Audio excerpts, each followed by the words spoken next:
Welcome to the real journey of the entrepreneur. The journey of any entrepreneur begins with a decision, then writing down your vision, then the execution of that vision. It is not for the faint of heart. It is for those who understand how powerful your mind is and that you can truly create the life that you deserve.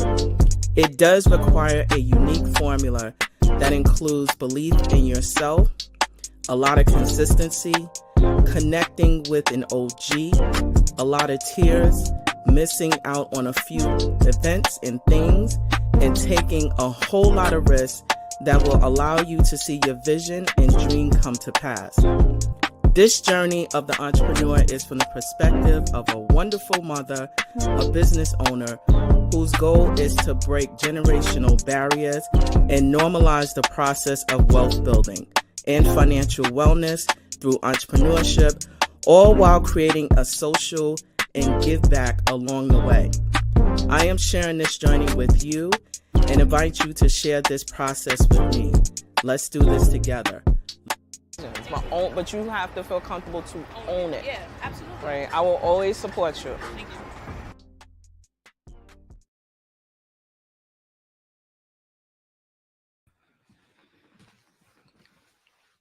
Well, hey there, good people.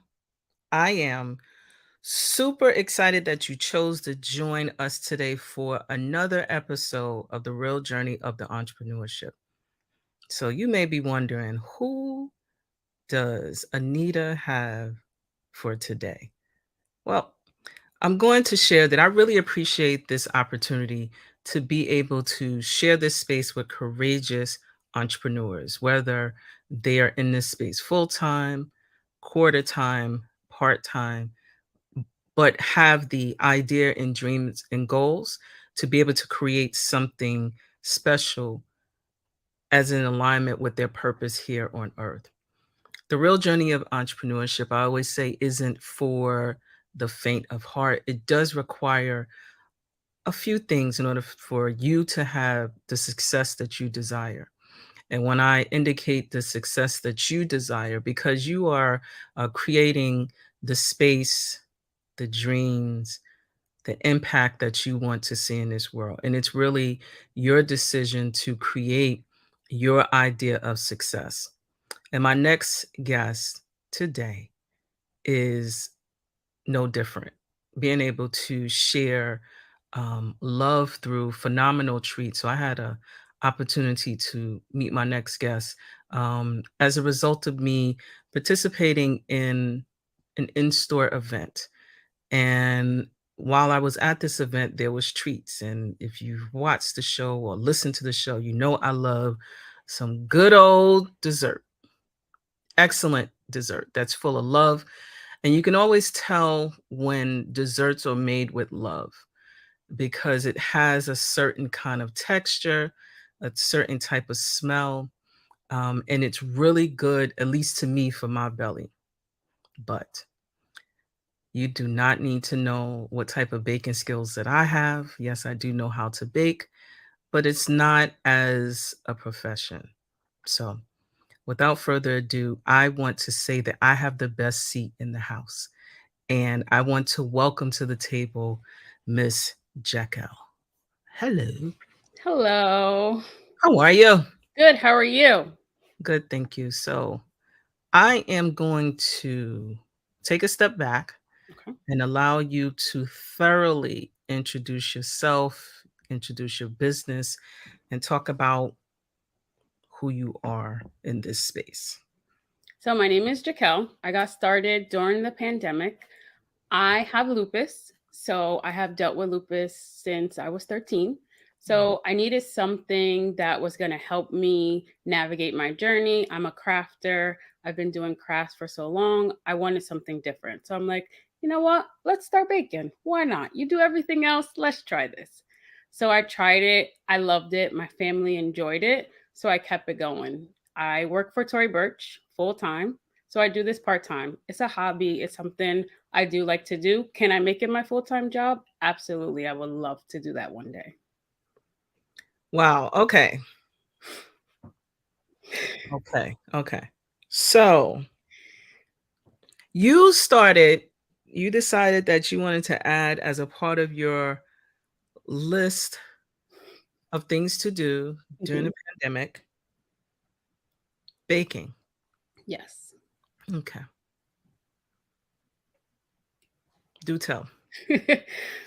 I just wanted something different. I've made reefs forever. And I made it literally, I made a reef at work. I've never made a reef before. I've never wanted to make reefs. I was at work, it was nothing to do, and it was slow. So I said, let me try this. I tried it, I did it. And then the pandemic hit. I'm like, I don't want to do that no more. Let me Mhm. bake something. I went out, I bought everything, I started baking. I'm like, let me just try it. Why not? All I could do is fail, or I could just like, you know what, I don't want to do it no more. And eventually I've developed my craft over and over. I've done it multiple times. I specialize in cupcakes mostly because I feel like it's more personal. Like I can design one cupcake and it can look beautiful, but I could design the next one and it could look totally different.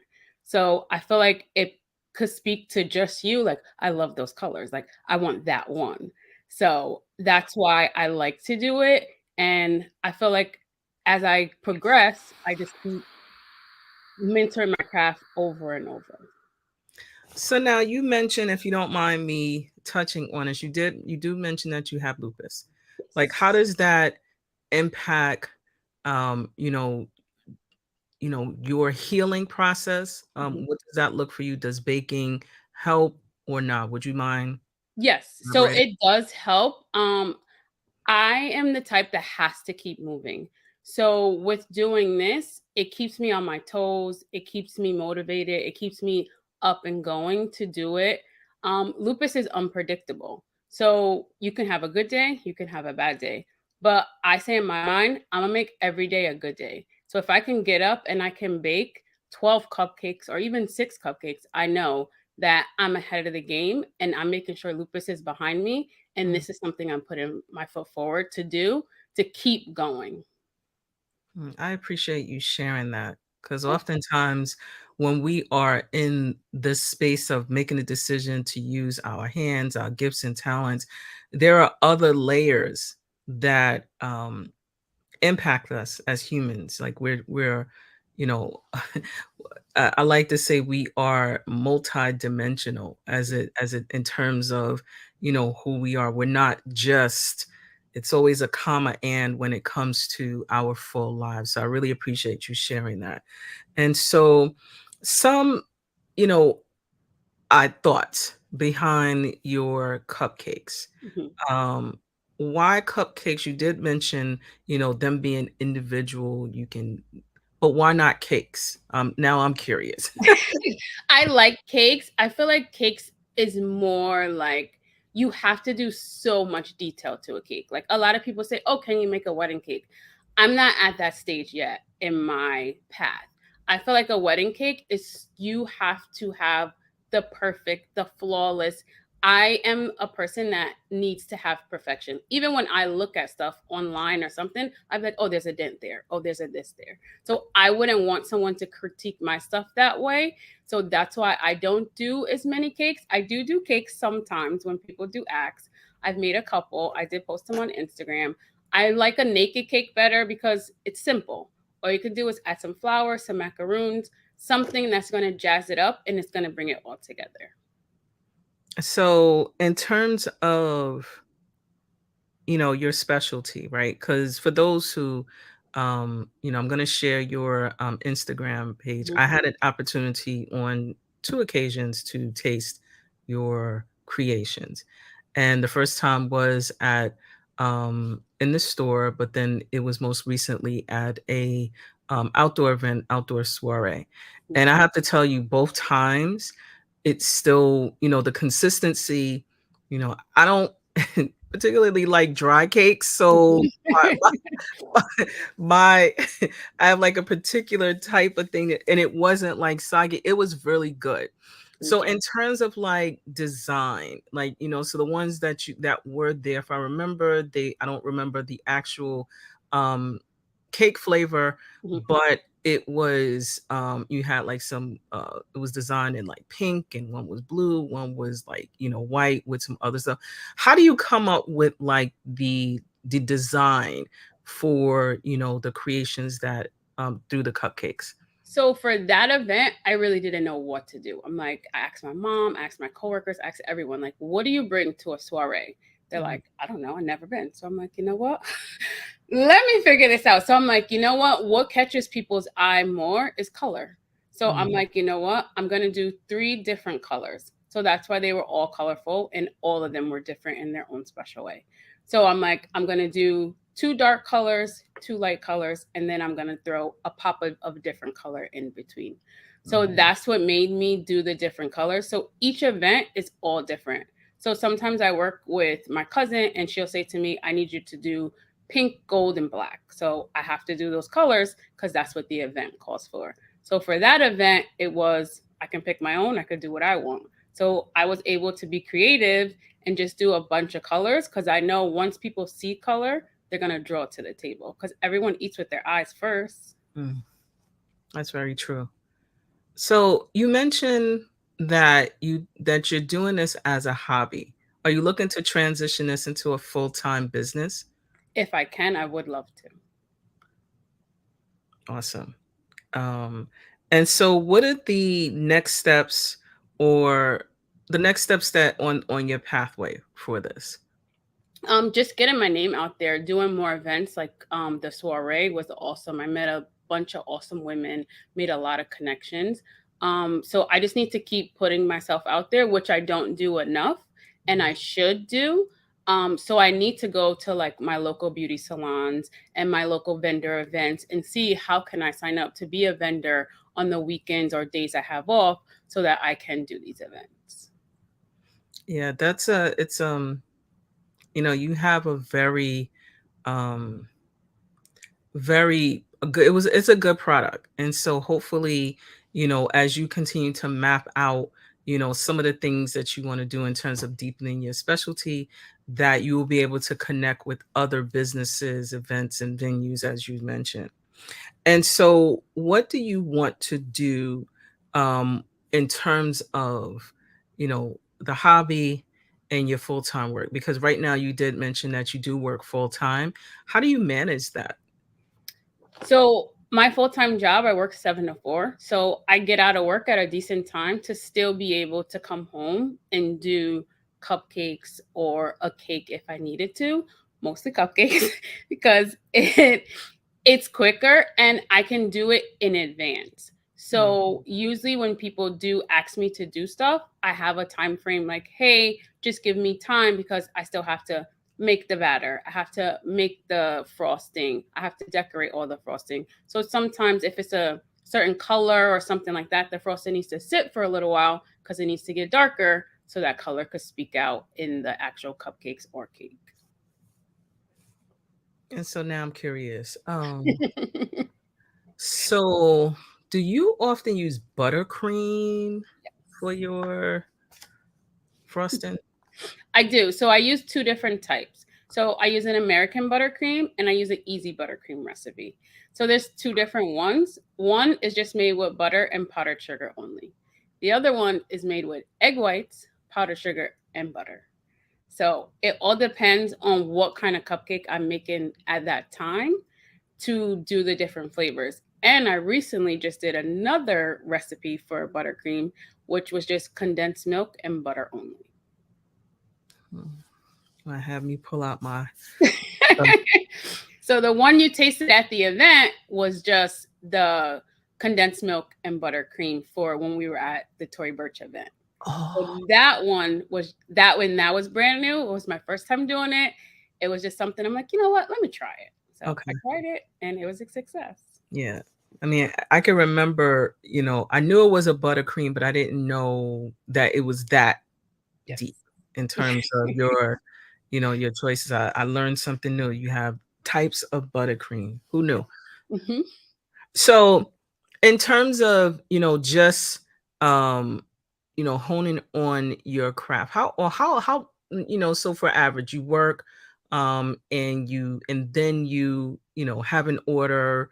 from a client, what does your hours look like? Do you said that you get to do this in advance, but baking is not from a box Mhm. that you're doing. It sounds like you put it, some real skill in it.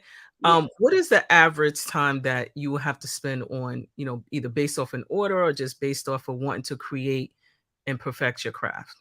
So it all depends on the order. So I would say normally with me, because I like it to be nice and professional looking, it will take me to decorate alone sometimes 2 hours just to decorate, depending on how many cupcakes. So for my cousin's wedding, I had to do 100 cupcakes. That took me maybe like 3 to 4 hours to do 100 cupcakes. And I only did a simple rose. Hmm. So if I have to do swirls or drops or even a swirl and a drop, it takes a little longer because I feel like if I mess up, I start it again and do it over. Okay. So, do you have opportunities where you train others the I work have that not started that. you have No. not started that? Mm-mm.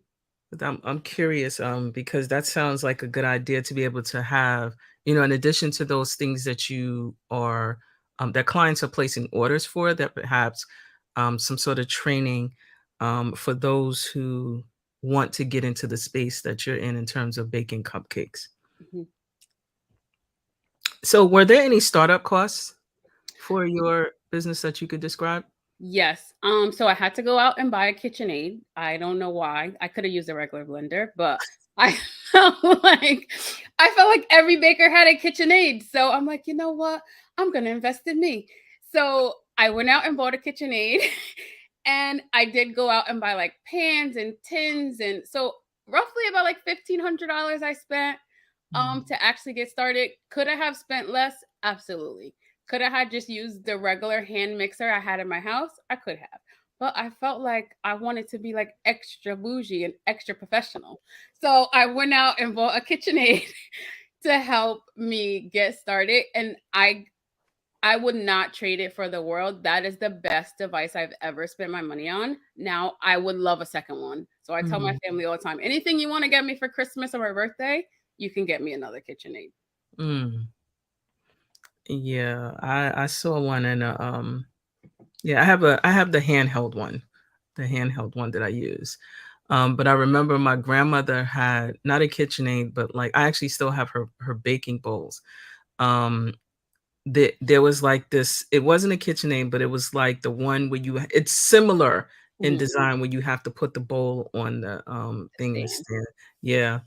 Um, it brings back such good memories because that's all I did when I was with my grandmother. She taught me how to bake from scratch. I haven't done it in quite some time, Mhm. although my family is threatening me, but I just haven't made the time to do that. Yeah. But it does bring, when I think of baking and certain type of food cooking traditions, it does bring back positive memories. So, what type of memories are you creating for your family? Because it sounds like they're really supportive for the work that you are engaged in. So I have a goddaughter, so I have no children at this time. But when she is with me, I do invite her in the kitchen with me. We make cookies together, we make cupcakes. I let her do her own frosting, whatever color she wants to do. And kids, they are, I want bright, I want this. Okay, we'll mix it together. So I feel like my family, they're all in with me. So whatever I want to do, they back me 110%. That's really awesome. That's really awesome. Sounds like you're creating some sort of best practices within your family, which leads me to my next question. What are some of the best practices or advice that you can offer? Because right now, you haven't yet formalized your business in full, Mhm. but it is something that, once you make a decision to take the next level, that it will go like that, in my opinion.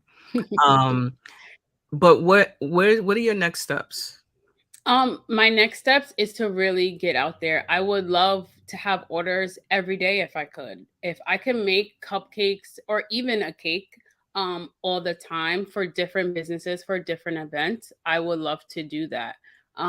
I feel like some of my best practices would be, if anyone wanted to get into this business, was to hone on your skills. Really perfect your buttercream, really perfect your recipe and test it out. Don't just test it out on your family, because your family's going to tell you whatever. I Mm. test my recipes out on my coworkers. And I have one coworker that she's going to give me the truth no matter what. If it's dry, if it's nasty, if I need to fix it, if I need to change it, that's who I go to every single time.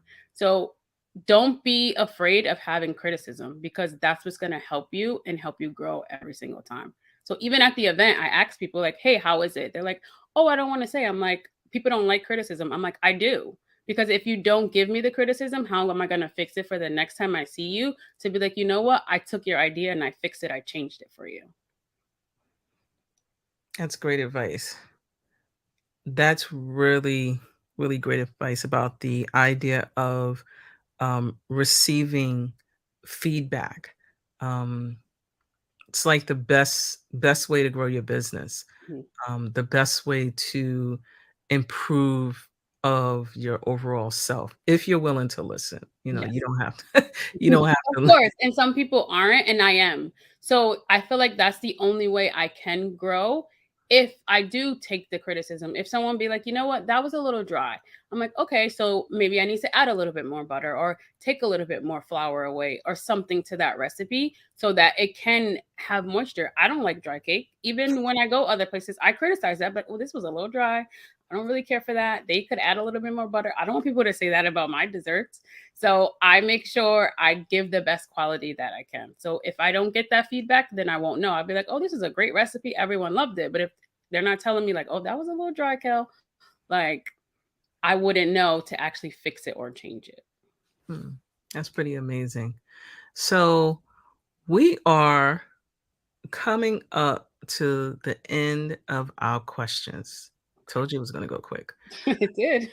Um, and in wrapping up, I wanted you to share, just your vision, short vision. Um, so some of them have like really write down on papers and it's like really long. Like, what are some of the things that um, bring you joy and you get excited about as it relates to where you are now and where you are designing for the future? I would say my family brings me joy, and doing this. And for the future, I would love to have a storefront. I would love to be able to feature my cupcakes or whatever in a storefront where people can come in and I can present them with a beautiful dessert that they can enjoy, that they love to have, or they can give me an idea like, "Hey, can you create this for me?" So I would love to do that eventually. And I feel like baking now brings me joy. It helps me if I'm stressed, if anything is going on in my life. I'm like, "You know what? Let me make a brownie. Let me make a quick cupcake to just share." And then, of course, my family's calling, like, "Hey, did you make this? Let me have one." That's what I get all the time. Like, "Are you making cupcakes today?" My one cousin thinks I keep cupcakes in the freezer just on demand for her, which I Mm, really need to start doing that for her. yeah, that's pretty funny. So we're coming to an end, but I would like to ask you a couple of rapid questions. Okay. Um, Typically one word, but not always. Mhm. Um, and so let me know when you're ready. Okay, I'm ready. What are you doing your downtime? On my downtime, I usually watch Netflix. Spare time? My spare time, I'm usually researching a different idea for baking. Do you prefer to wear sneakers or shoes? Sneakers. Pizza or ice cream? Oh my gosh, that's a hard one. I would say ice cream probably. In 3 years, 3 years, just three, Okay. what will change within the community or communities that you are serving based upon your impact? In 3 years. Oh man, that's a tough one. Um, I would love to see more diversity, more inclusion, more people just putting themselves out there and not being afraid. So just stepping out on the ledge and saying, you know what, I'm going to just do this. Okay. Just do it. Just do it. That's what we all say. So, where can we find you on social media? There we go. Please like, share, and follow.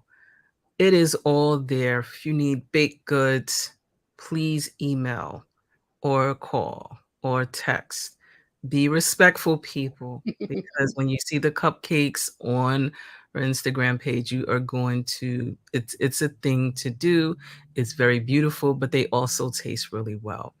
And so, do you have anything else to say? I don't. Thank you for this opportunity. I appreciate it. You're quite welcome. I look forward to having you come back. Yes, I would love to. And next time we'll have some treats. So I'll send you some in advance so you can taste them as we're doing this. You see, excellent marketing strategy. And I'm going to take you up on that option strictly for the cupcakes, comma, and for marketing and promotion. So love to see it. Again, please do not hesitate. We are all in this space of creating beautiful dreams for ourselves. Don't hesitate if you're looking for some phenomenal treats.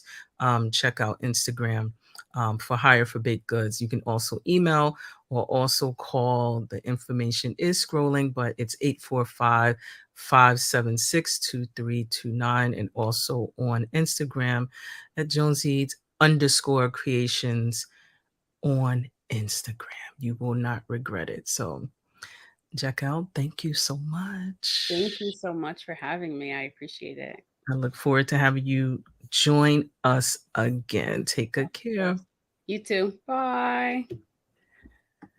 So, I would not tell you a story, but definitely check out, some of the good, delicious, not dry. That's just my preference. I do not like dry cake. So, definitely check out Josie's Creations at Jonesy_Creations to hire for baked goods. And you can also email for an order. Would definitely appreciate all of the opportunities to be able to share the opportunity to hire. And delicious as well. So, I wouldn't leave you without information.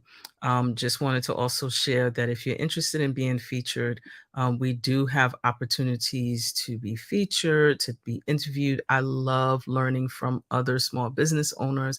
It's an opportunity for us to build network. Please call us or send us an email. Happy to have you connect with us that way. Also, offering services if you need to reach out to us for additional thought services. Again, please do not hesitate to reach out to us. You can reach us on Instagram. We are on the social platforms to be able to help to support one another. So thank you so much for joining us today. And please, again, do not hesitate to reach out to us for more additional information. So thank you for joining us. So long. Welcome to 11375. My name is Anita Pierce, and I am the owner of a New York-based MWBE certified business consultancy.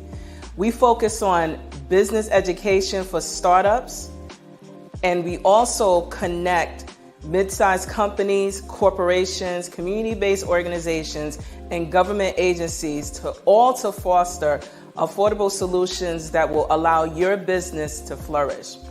We elevate the awareness of our communities with regards to financial, mental, and also economic wellness.